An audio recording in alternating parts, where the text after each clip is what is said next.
Alright, I ordered this Grizzly Tenoning jig a few days ago. I just got it in the mail yesterday.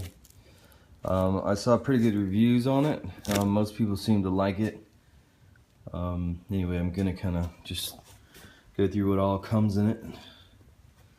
This is what this says on the box. So,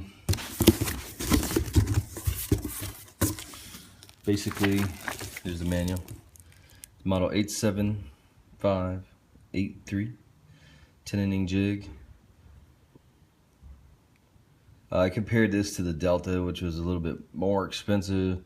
There's a couple other brands like Shop Fox, I think. From what I read, they're all basically the same. It's just little minor variations between submodels, and from what I hear, they're all made probably in the same factory in Taiwan or whatever.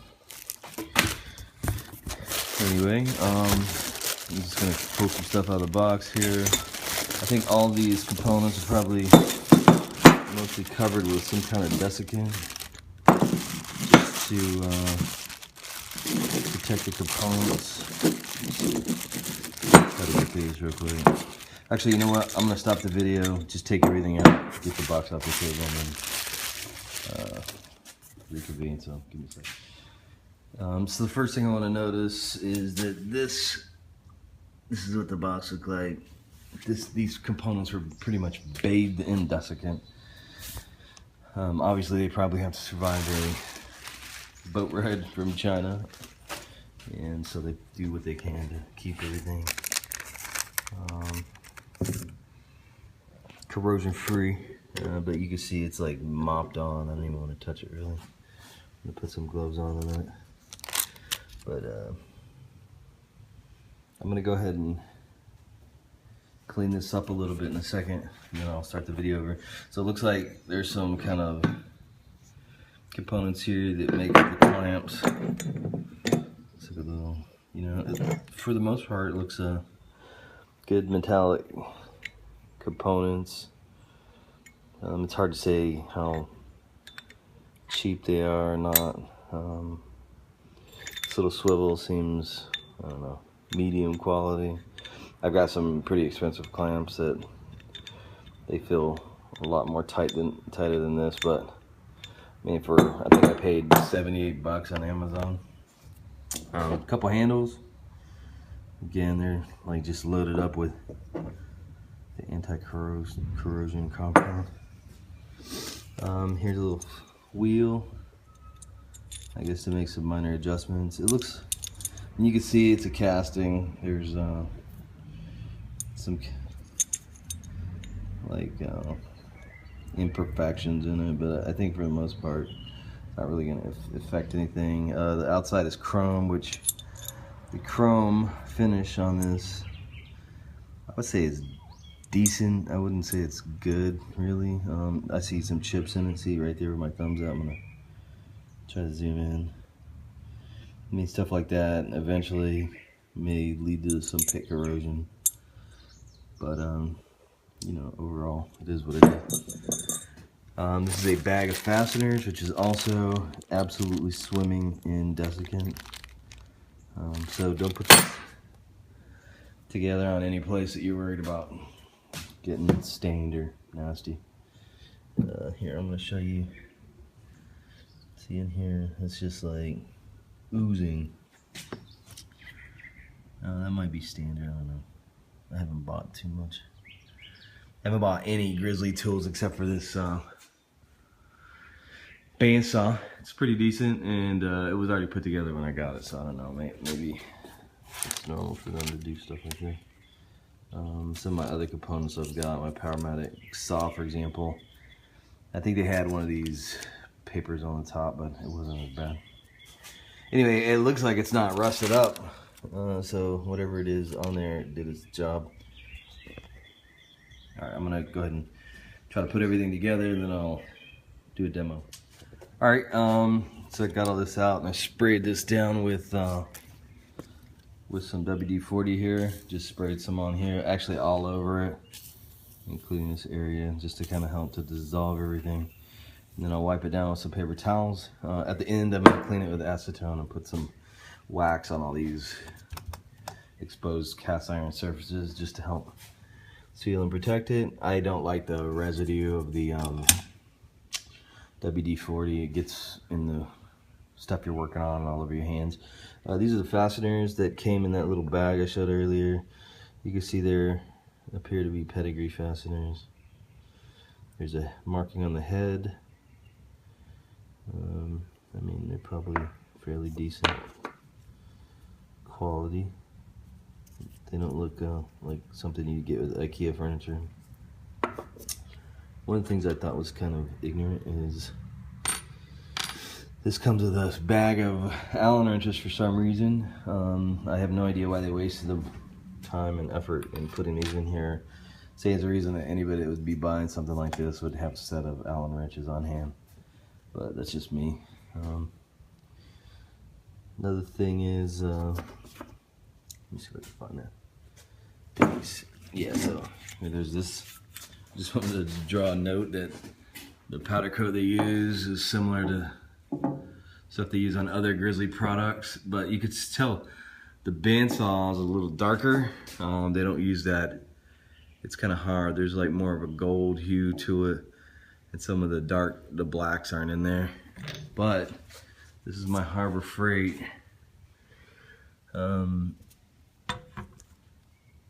dust collector, and it is an exact match. So I'm not calling it a conspiracy, but we could figure out probably where all the stuff's made in this building, more than likely. Anyway, I'm gonna go ahead and put this together, and then I'll do another demo. Okay, I'm gonna put a quick coat of Johnson's paste wax on this, on all the casted areas that are exposed. I use this on the table saw and all my other expensive tools to basically keep kind of a vapor barrier in between kind of moisture and the surface. I live in South Carolina, and it's fairly humid here, and just the moisture in the air getting on casted surface like this is enough to start to cause corrosion. So basically all you do is I usually just take a little paper towel, and I know somebody's gonna come in and say that I'm doing it wrong, but it works. I've used it on all my tools. I just wipe it on here. You kind of let it haze up, and then buff it off. And if you don't need to buff it off, you can just leave it on. But I've shown over and over that anything that you put this stuff on, it usually stays pretty good.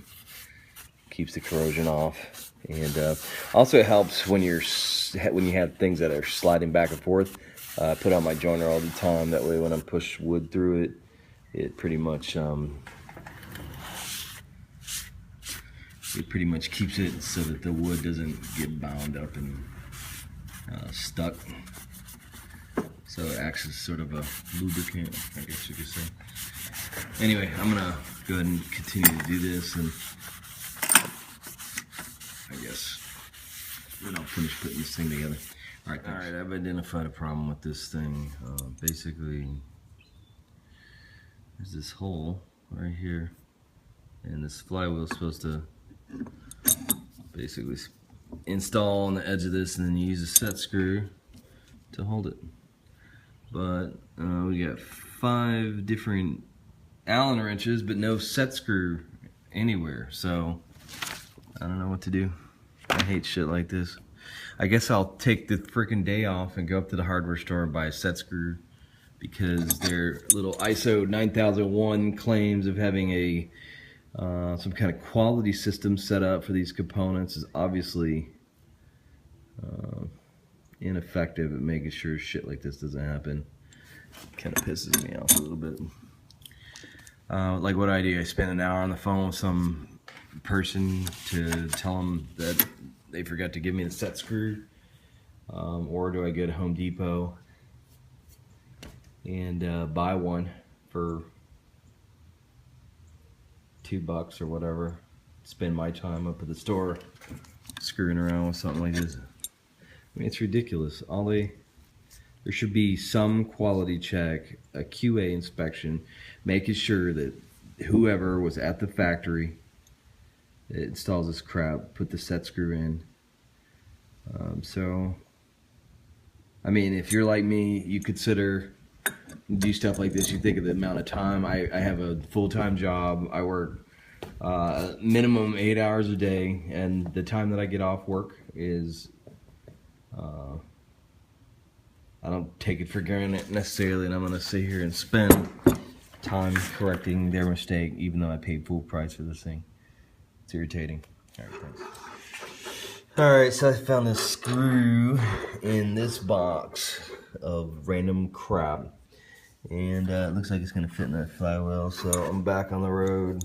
I'm still pissed off at Grizzly. Honestly, Grizzly, you're full of shit. I guess quality defects are, you'll find it in anything, but something like that is just irritating. So I think I'm done talking about it, but that's how I feel. So anyway, I'm gonna put this back together, and then I'll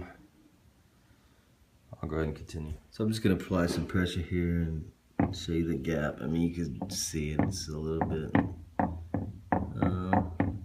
there is some wobble, and I can see how if you're doing something weird over here on this side and not holding this handle down like the instructors tell you to do, you could wind up having this thing like move around a little bit. Now by a little bit, what I'm talking about is, here's my feeler gauge, 0.009, and it's nothing.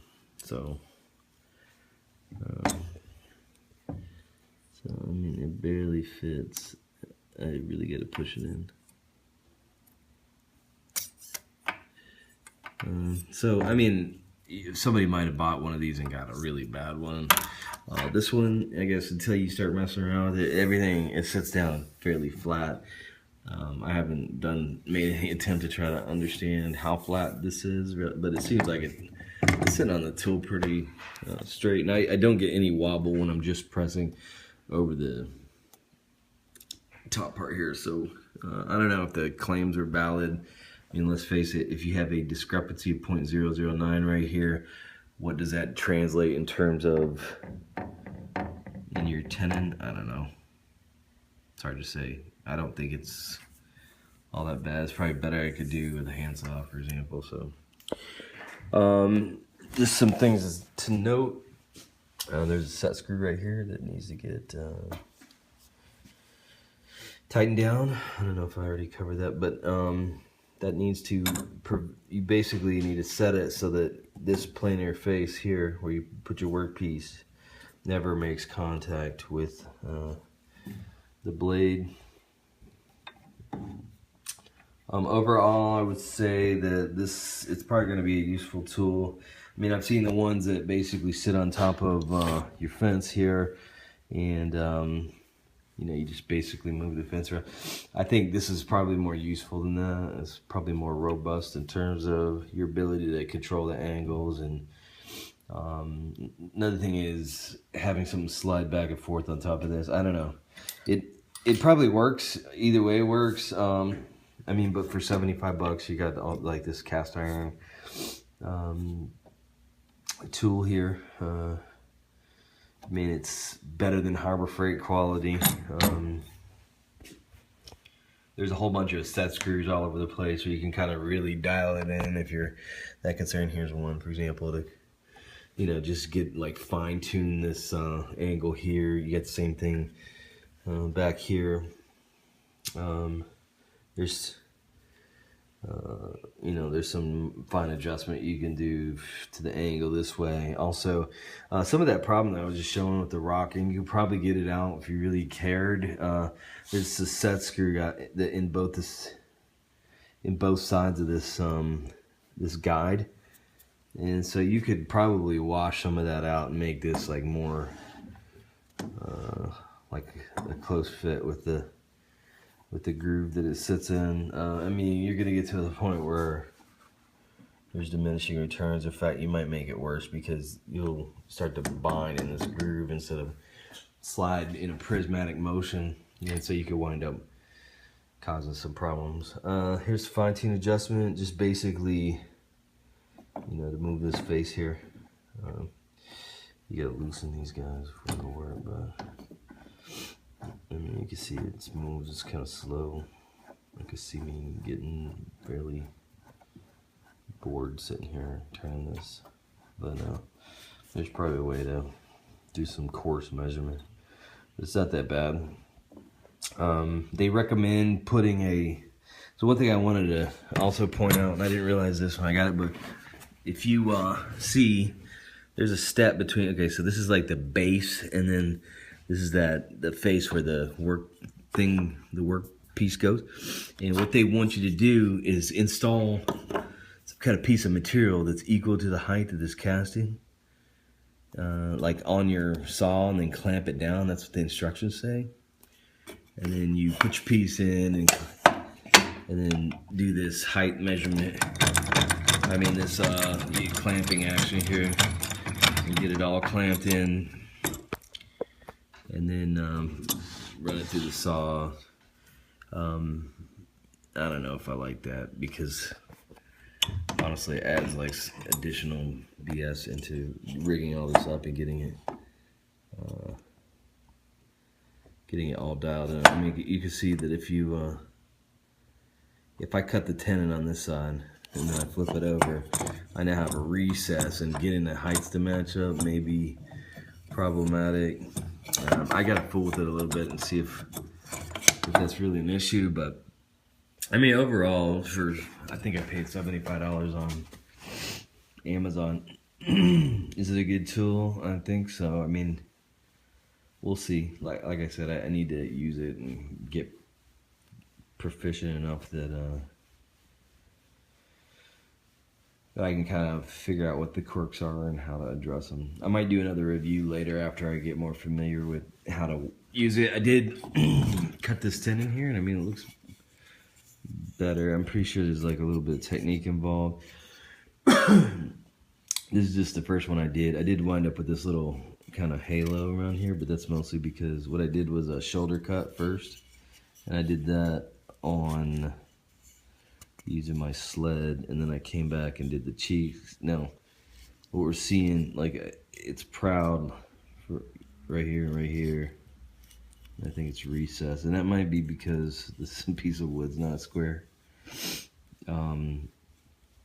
Anyway, it's something you could work out with a chisel. And I mean, most of this isn't going to be visible. You'll still get fairly tight joints between your mortise and tenon, and I'm guessing I can, there's a way of overcoming that, just understanding how the tool is supposed to work. Anyway, I think that's going to be it for this review. Like I said, Grizzly shorted me a set screw, and I think that I'm not very happy about that, frankly. I mean, it's a hassle. It's something I got to screw around with, and I don't appreciate it. But I'll take it up with them. I don't necessarily know if I'd buy this tool again. It seems reasonably priced at $75. It seems like there's enough adjustment and all the things that if you use it frequently, you can get used to how it works and make some pretty good parts. I mean, you're probably not going to do any better than this if you're using a saw, unless you're really old and you've been doing it for 40 years.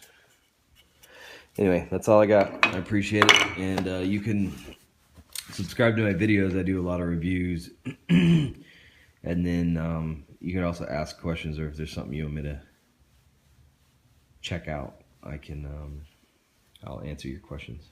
All right, thanks.